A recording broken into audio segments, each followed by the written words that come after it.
El día de hoy vamos a hablar de dos temas. El general Pastor, director general del Aeropuerto Internacional Felipe Ángeles, nos viene a platicar de la cantidad de pasajeros que han viajado a través de este hermoso aeropuerto. A algunos les da coraje así tremendo. Hermoso aeropuerto que ganó el premio como uno de los aeropuertos más bonitos del mundo. Y también está con nosotros Enrique Álvarez Tostado, coordinador nacional de asuntos jurídicos del INAH, porque se recuperaron piezas muy importantes el día de ayer y nos va a platicar sobre eso.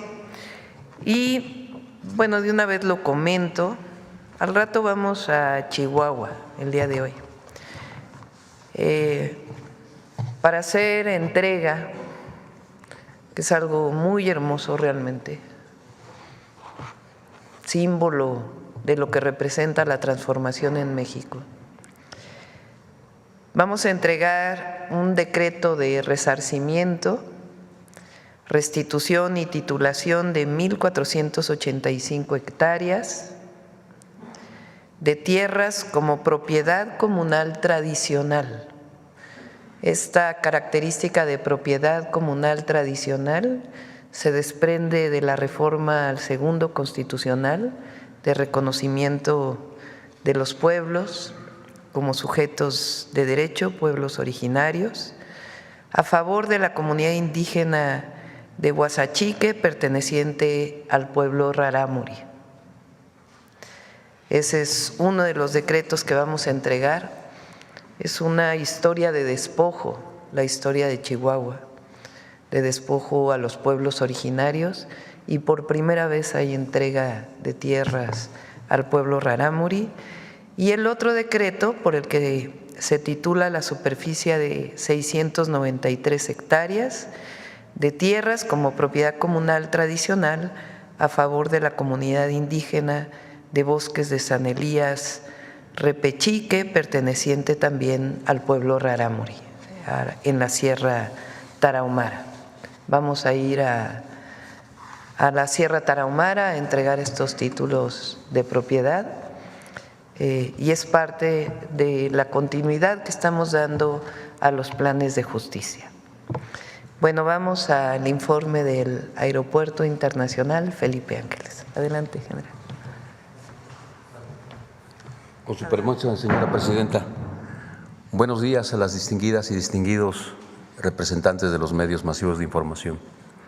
Me voy a permitir hacer una breve reseña de cómo ha evolucionado el aeropuerto Felipe Ángeles a partir del día de su inauguración. La lámina que sigue, por favor. Como se puede observar en esta gráfica, en el año 2022, durante los primeros 9 meses de operación, se transportaron 912,415 pasajeros. Durante 2023, esta cantidad ascendió a 2,63 millones de pasajeros. La que sigue, por favor.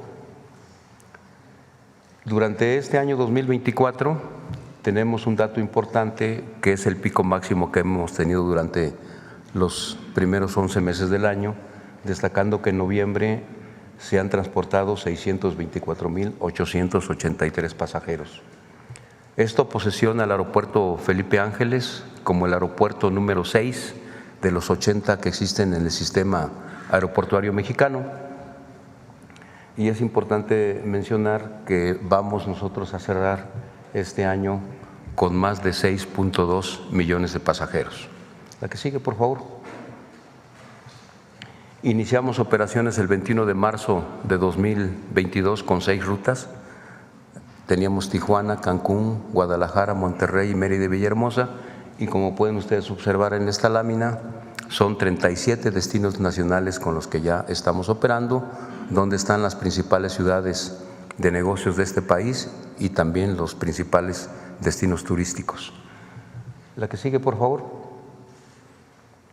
El 21 de marzo de 2022 también iniciamos únicamente con una ruta internacional que era Caracas, Venezuela, y actualmente tenemos 9 rutas, como pueden ver en esta lámina. destacando que en el mes de mayo próximo pasado iniciamos operaciones a Europa, a la ciudad de Sofía, en Bulgaria. La que sigue, por favor. Por lo que respecta a la carga, desde el último trimestre del año pasado, 2023, el aeropuerto Felipe Ángeles se convirtió en el primer aeropuerto de los 80 que existen en el país en la transportación de carga, lo que nos ha permitido hasta el mes de diciembre haber transportado 581,000 toneladas, y esto ha permitido que, gracias a estas operaciones de comercio exterior, el sistema de administración tributaria de nuestro país ha logrado recaudar más de 118,000 millones de pesos. ¿Qué significan estas 581,000 toneladas? En el año 2022, en el aeropuerto de la Ciudad de México, que fue el último año en que se manejó la carga dedicada, se transportaron 250,000 toneladas. Como pueden ustedes ver, gracias a la infraestructura de este aeropuerto hemos duplicado la capacidad de estas operaciones y obviamente de la actividad productiva que representan estas operaciones de comercio exterior. La que sigue, por favor. Por lo que respecta a la situación financiera, el aeropuerto Felipe Ángeles, como lo pueden ver en la gráfica, en 2022 fue deficitario, 2023 también, y este año 2024 estamos considerando facturar 2,700 millones de pesos contra un gasto de operación de 2,350 millones de pesos. La que sigue, por favor. Aquí pueden ustedes ver la evolución del punto de equilibrio. Desde el primer trimestre de este año, el aeropuerto Felipe Ángeles superó el punto de equilibrio, es decir, la rentabilidad está manifestada ahí y así vamos a terminar este año 2024 con saldo a favor. Regularmente, un aeropuerto cuando se inaugura en el mundo logra rebasar su punto de equilibrio hasta el quinto o sexto año. Aquí se logró en el aeropuerto Felipe Ángeles a partir del primer trimestre de este año, es decir, a 2 años de su operación. La que sigue, por favor. Finalmente, vamos a exponer qué significó la viabilidad de este proyecto. Ha cumplido con su objetivo para atender el incremento de la demanda del transporte aéreo, ha contribuido al desarrollo de la industria aeroportuaria en su conectividad y movilidad.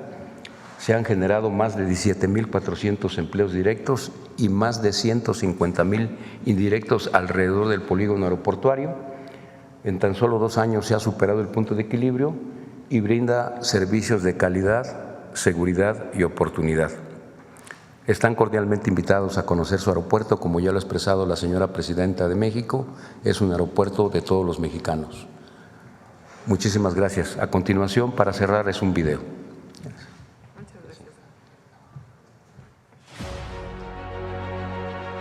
El Aeropuerto Internacional Felipe Ángeles inició operaciones el 21 de marzo de 2022. Tiene como propósito brindar servicios aeroportuarios complementarios y comerciales con altos estándares de calidad y seguridad. Su edificio terminal de pasajeros fue concebido con un diseño arquitectónico enfocado al aprovechamiento de iluminación natural. Tiene la capacidad de recibir hasta 20 millones de pasajeros al año, que de conformidad con el Programa Maestro de Desarrollo, estos se alcanzarán en el año 2032. El AIFA cuenta con 2 pistas paralelas de concreto hidráulico de 4,500 metros de longitud por 45 metros de ancho y 1,600 metros de separación, lo que permite realizar operaciones simultáneas. Cuenta con 4 plataformas: comercial, carga, helicópteros y aviación privada, que en conjunto dotan al aeropuerto con la capacidad de recibir hasta 100 aeronaves de forma simultánea. Desde su apertura, por este aeropuerto han viajado más de 9 millones de pasajeros, ofreciendo cada día más destinos nacionales e internacionales. A la fecha, se cuenta con 37 destinos nacionales y 9 destinos internacionales. En materia de conectividad terrestre, se cuenta con 22 puntos de conexión con la zona del Valle de México, complementando con 18 destinos foráneos, destacando ciudades como Acapulco, Querétaro, Puebla, Morelia, Tampico y Tuxpan. Por su infraestructura y operaciones, el AIFA se ha convertido en el principal aeropuerto del país para el transporte de carga. la fecha se han movilizado más de 581,000 toneladas, lo que ha generado una recaudación fiscal de más de 109,000 millones de pesos. Debido a este incremento de las operaciones aéreas, se tiene proyectado en este año ampliar la capacidad de manejo de carga con la construcción de 6 almacenes más. El nivel de satisfacción de los pasajeros al iniciar operaciones era de un 73% y gracias a las acciones de mejora continua durante este año se ha registrado una satisfacción general del 90% por parte de los usuarios. El Aeropuerto Internacional Felipe Ángeles, comprometido con el desarrollo de la economía y de la aviación nacional e internacional, continúa trabajando diariamente en beneficio del pueblo de México.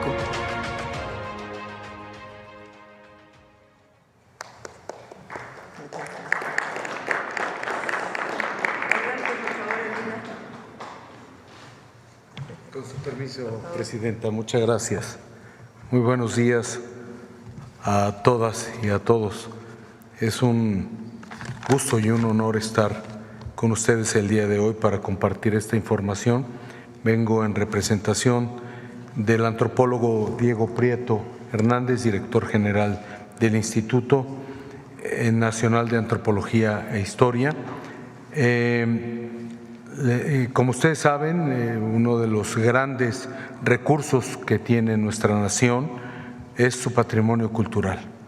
Y esto se logra gracias a la participación decidida, activa de la Secretaría de Cultura, la Secretaría de Relaciones Exteriores, a través de sus embajadas y consulados, la Fiscalía General de la República y el propio Instituto Nacional de Antropología e Historia. Destaco también la participación de ciudadanos y de personas morales que participan en esta acción de repatriación de bienes culturales. Y nos da un enorme gusto manifestar esto porque da cuenta de la conciencia que ha tomado la comunidad internacional para la restitución de los bienes que son propiedad de los pueblos. Este trabajo se inició arduamente con el expresidente López Obrador, Andrés Manuel López Obrador, con un programa que se denominó Mi Patria no se vende. Y efectivamente es nuestro deber defender nuestra patria porque no se vende. Y este programa lo ha continuado de manera muy acertada, con mucho dinamismo, nuestra presidenta Claudia Sheinbaum. En este sentido, llevamos aproximadamente 14,000 piezas arqueológicas e históricas que han sido restituidas para nuestro país por diversos países.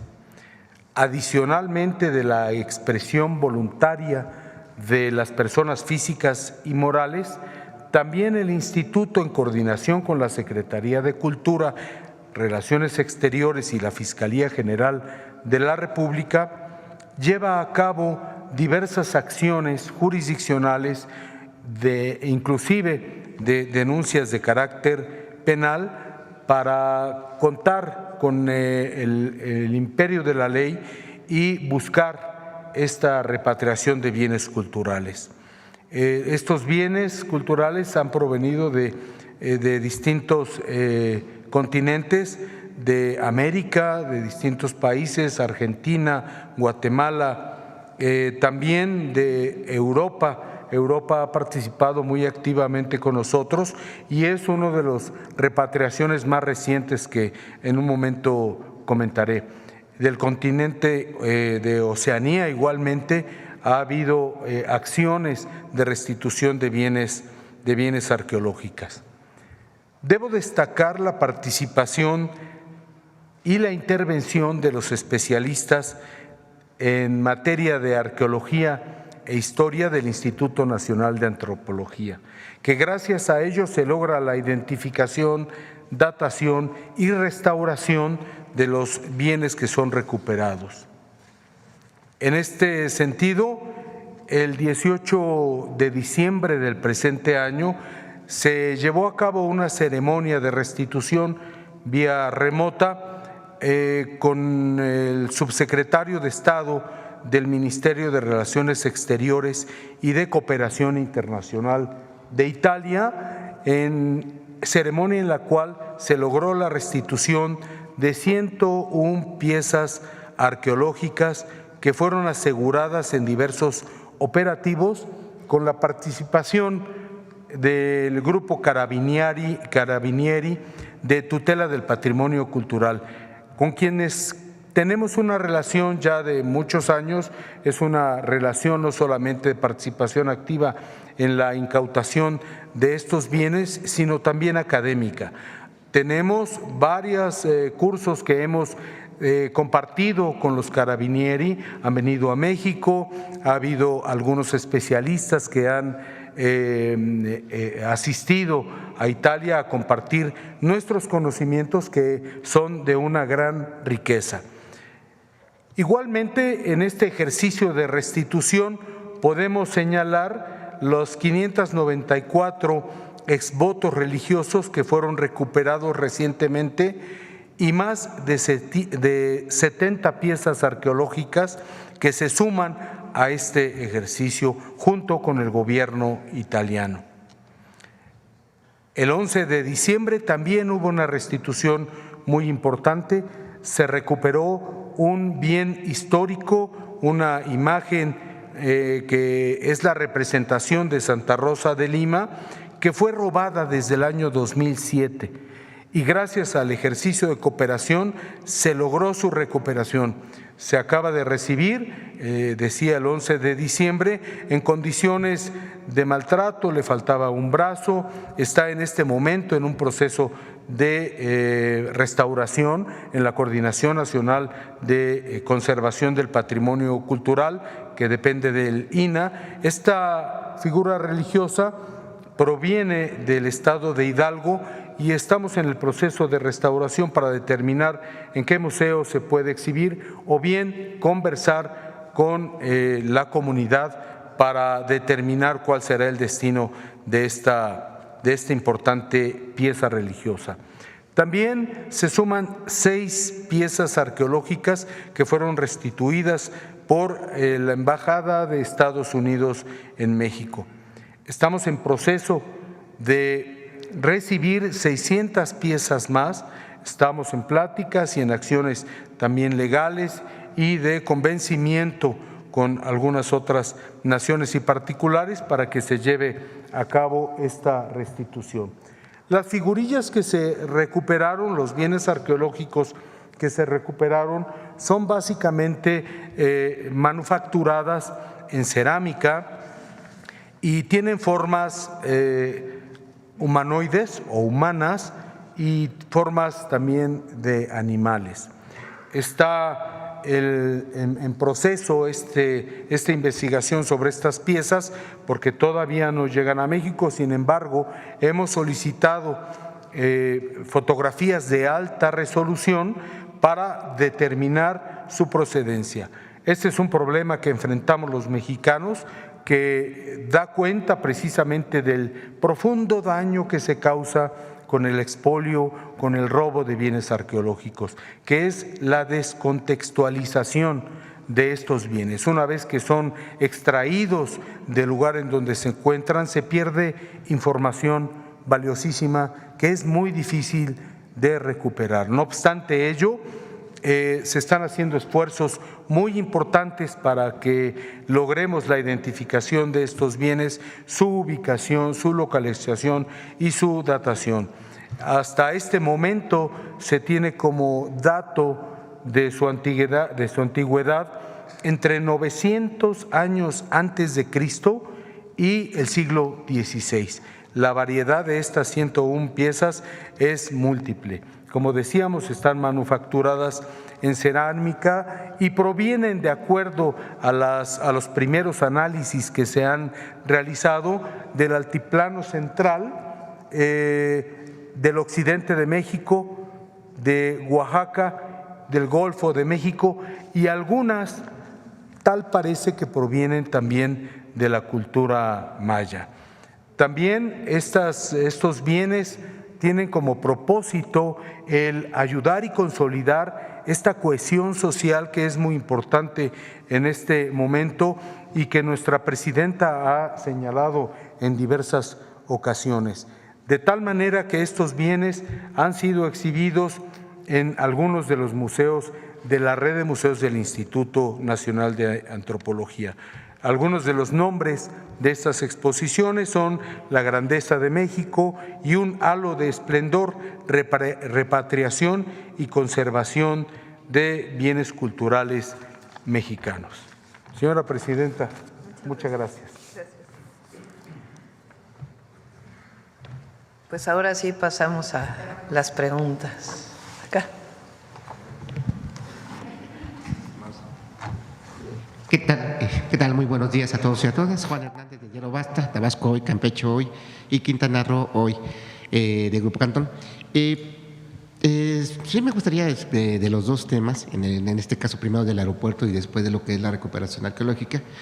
Por un lado, ¿qué representa para ustedes el hecho que este aeropuerto que fue atacado y creo que fue una de las obras a las que más se les interpuso denuncias, amparos, todo tipo de acciones precisamente para frenarlo, que hoy, bueno, 2 años con todos y los altibajos, pero los altibajos derivados de otras situaciones, está empezando a rendir frutos?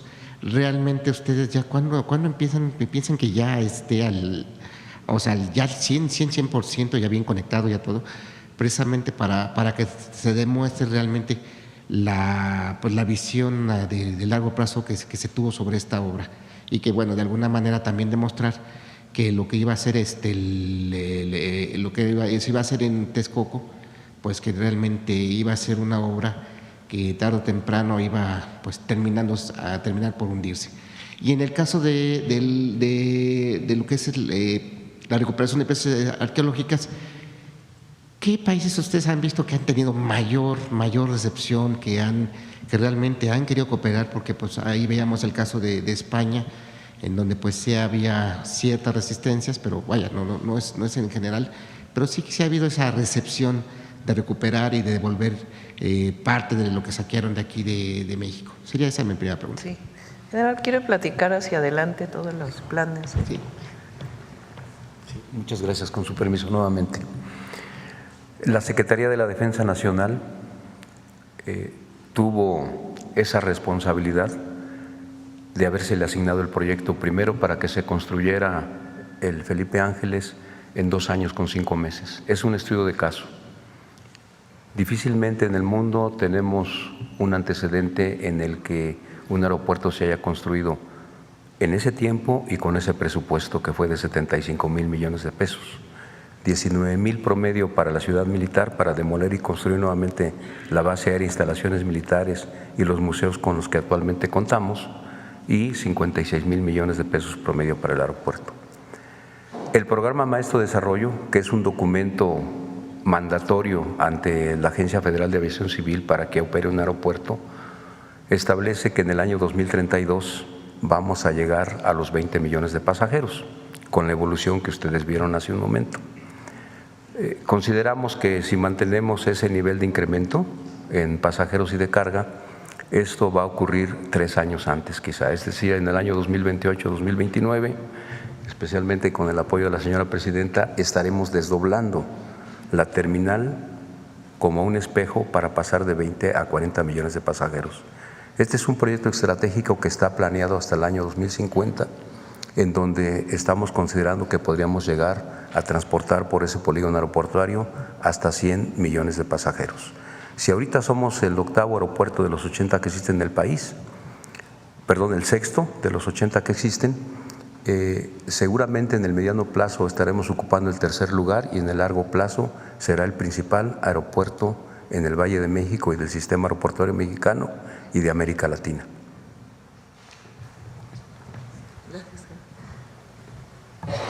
Lo importante aquí es que sigue creciendo el número de pasajeros, siguen creciendo las rutas nacionales e internacionales de diversas aerolíneas, es el principal aeropuerto de carga ya en el país, y como se planeó, en el 2024 ya no requiere presupuesto del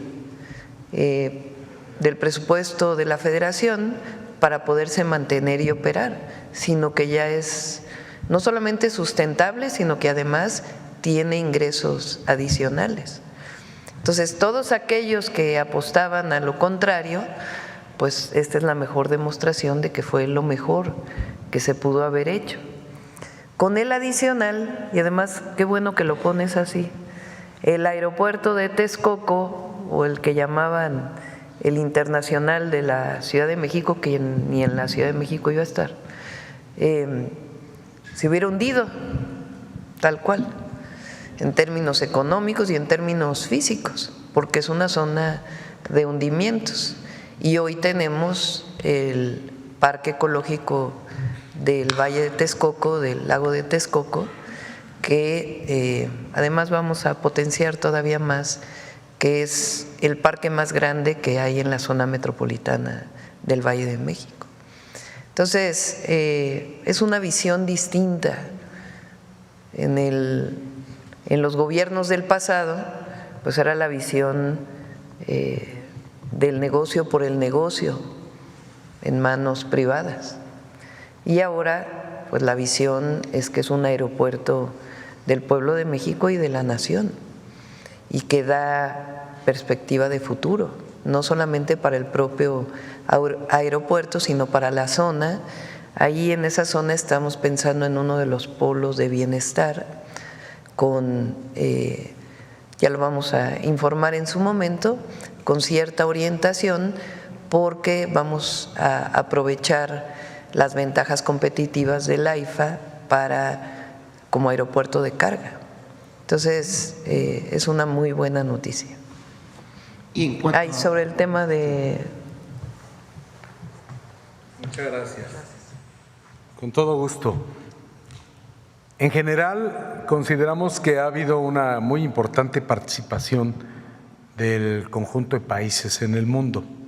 Podemos destacar Italia, que participa muy activamente con nosotros, no solamente en esta búsqueda de bienes que son patrimonio de los mexicanos.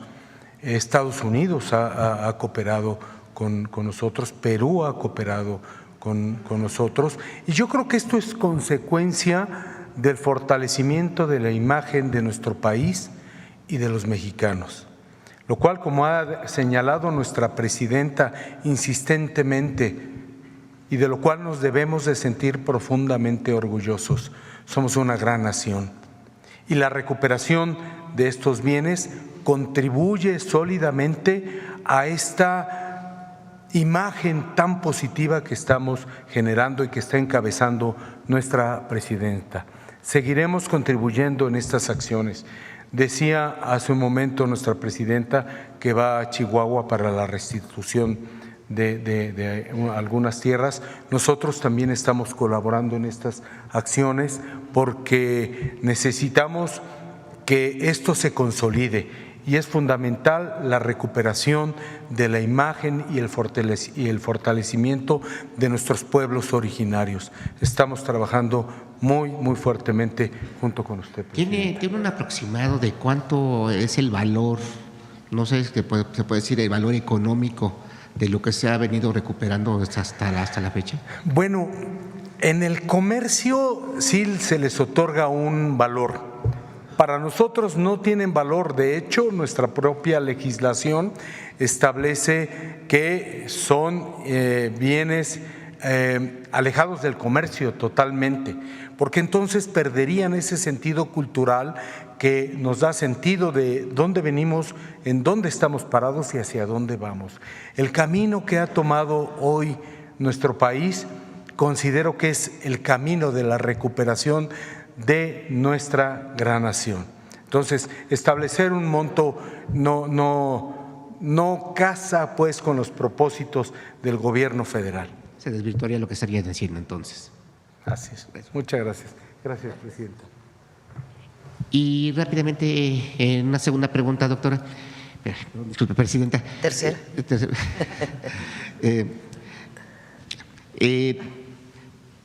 Sobre el caso, bueno, ayer usted hicieron un anuncio de combatir lo que es la piratería, el contrabando, todas estas acciones, bueno, en el caso de proteger la industria textil mexicana.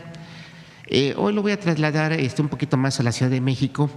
Se han venido dando una serie de presiones por parte de comerciantes que, bueno, por la acción que se realizó ahí en Izazaga, en donde también hubo un fuerte golpe a lo que fue a la piratería de países asiáticos. Y bueno, algunos de estos comerciantes están haciendo bloqueos como forma de presión, ¿no? Algunos alegan que le están quitando sus fuentes de empleo, pero lo que no se está tocando de fondo es precisamente este combate a la piratería y a la protección de lo que es los verdaderos comerciantes, la verdadera industria nacional. Entonces, preguntarle cómo se debe trabajar precisamente para, si bien es cierto, no afectar a los comerciantes, pero también de otro lado seguir protegiendo, en este caso, pues a la industria nacional de importaciones, de abuso en importaciones, de contrabando. O sea, realmente es una tarea complicada, titánica, pero que de alguna manera usted ha decidido, bueno, su gobierno ha decidido afrontarlo bien y, digamos, en beneficio de todos. Ayer hicimos 2 anuncios. Uno de los aranceles, particularmente para ciertos productos de la industria textil, que algunos medios hoy lo toman como si fuera un mensaje a China o no. A Trump incluso. Tiene que ver con la protección de la industria nacional. Es parte de lo que llamamos el Plan México, que lo vamos a presentar a principios de enero. Durante toda la campaña, particularmente en Guanajuato, en Jalisco, en la zona del Bajío, aunque no solamente, hay muchísimas empresas familiares, ni siquiera son las grandes empresas, o empresas familiares que tienen décadas trabajando la maquila de productos o haciendo sus propias marcas. Y tiene ya varios años que han venido cerrando por la entrada de productos que en realidad utilizan esquemas de, como ayer lo explicaba Marcelo, de facilidades para la exportación que en realidad no tienen ese fin. Entonces, la industria de exportación no tiene ciertos impuestos que se le colocan a la importación porque después tiene exportación. Esa característica, cuando en realidad no se exporta, sino que se vende en el país, pues está siendo una trampa en realidad. ¿Y a quién afecta? Pues a todas estas empresas familiares que dan muchísimo empleo en la zona. Entonces, lo que ayer se hizo pues fue evitar esta trampa que se estaba utilizando, que en realidad, si ustedes lo ven, pues es una forma de corrupción. Y la otra fue este control que se está poniendo a los agentes aduanales, que hay agentes aduanales que hacen su trabajo, pero hay agentes aduanales que también aprovechan estos resquicios para pues utilizar formas de pago ilegal, vamos a llamarle así, para dar permisos. Entonces ahora se les hace corresponsables y al hacer este análisis pues se está viendo que hay agentes aduanales que no están cumpliendo. ¿Esto en qué va a repercutir? Pues va a repercutir en el fortalecimiento de estas industrias que perdieron mucho en la última década, vamos a decir, y por otro lado, pues evitar la corrupción, en pocas palabras. Entonces, eso es lo que se anunció el día de ayer, más allá de un tema en particular a productos asiáticos, que no es el tema, ¿no? Y por otro lado, lo que ayer ocurrió en la ciudad, en particular en Bellas Artes, y eso pues tiene otros objetivos por parte de la ciudad, ¿no? Perfecto. O sea, respalda las acciones que está haciendo Clara Brugada en este aspecto. Sí, pues está, digamos, ordenando y también, porque es muy importante, no se puede criminalizar al comercio en vía pública. O sea, son gente que se gana la vida. Entonces, lo que hay que hacer pues es un ordenamiento, de tal manera que se pueda convivir este comercio. Claro que todos queremos caminar hacia la formalización, pero las personas que se dedican a ello buscan una forma de vida. Entonces hay que ordenar. No es un asunto de que están cometiendo un delito o algo así, sino sencillamente ordenar para que se pueda apreciar el patrimonio cultural de México, los peatones puedan caminar y al mismo tiempo pues que pueda haber mercancías que puedan ser utilizadas por mexicanos y mexicanas. Es un asunto de ordenamiento. Perfecto. Finalmente, perdón, discúlpenme a todos. Nada más para preguntarle, el 24 y el 25 y el 30 y 31 va a haber mañanera porque como que hay una cierta confusión, entonces para ir viendo. Sí, para preguntarle ¿cómo va a estar? Les vamos a dar vacaciones 24 y 25. ¿Cómo va a estar la mañanera? Entonces, sí. 24 y 25 no vamos a tener, 26, 27, 28, Día de los Inocentes, 29 y 30 sí, 31 y primero no. Bien. Pueden tomar 2 días, 4 días de vacación. Adelante. Muchas gracias, presidenta. Muy buenos días. Olga Ojeda Lajud, corresponsal del Diario del Istmo y de Imagen de Veracruz. Señora presidenta, hemos visto diversos operativos en los que se va en contra de elementos de las policías y funcionarios por hechos ilícitos. Un ejemplo fue el operativo Enjambre, que dio como resultado un golpe importante al crimen organizado en el Estado de México, pero también hemos visto la detención de 92 policías en Chiapas y Veracruz. El pasado lunes se detuvo a 3 elementos de la Policía Estatal por delitos de desaparición forzada. Me gustaría saber si en estos casos tienen colaboración con los gobiernos de los estados y si esto forma parte de una estrategia integral de seguridad, de limpieza de las policías en el país. No se puede hablar de limpieza, no es una palabra, la verdad que no, bueno, a mí no me parece que sea la palabra correcta porque puede tener connotaciones de discriminación, de otro tipo. Aquí es el cumplimiento de la ley. Ahí donde se encuentra que hay colusión entre la autoridad y el crimen, pues se tiene que actuar. Y no es un asunto de que ahora es consigna de que se va a ir, sino sencillamente parte de las investigaciones que se hacen para disminuir violencia en los distintos lugares o territorios de nuestro país donde todavía existen altos niveles de violencia. Lo que queremos pues es un México en paz, eso es lo que buscamos. Entonces, ahí donde se encuentra por las investigaciones que se hacen, que hay colusión con la autoridad, pues tiene que actuarse. En algunos casos lo hacen las fiscalías estatales, de hecho en la mayoría de los casos lo han hecho las fiscalías estatales y ellos piden apoyo en todo caso a las fuerzas federales o en algunos casos se pide coordinación, colaboración a la Secretaría de Seguridad y Protección Ciudadana para hacer investigación, se apoya con ello y si hay investigaciones que resulten en ello, pues se hace la carpeta de investigación, se va a un juez, se pide la orden de aprehensión, si se otorga esta orden, pues entonces se procede. Entonces es parte pues de las investigaciones que se hacen y ahí donde se encuentra que hay colusión con alguna autoridad, pues se actúa. Muy bien, presidenta, muchas gracias. Bueno, también le queríamos comentar, ya es un hecho lo de las elecciones de jueces, magistrados, magistradas. Me gustaría saber si hay posibilidades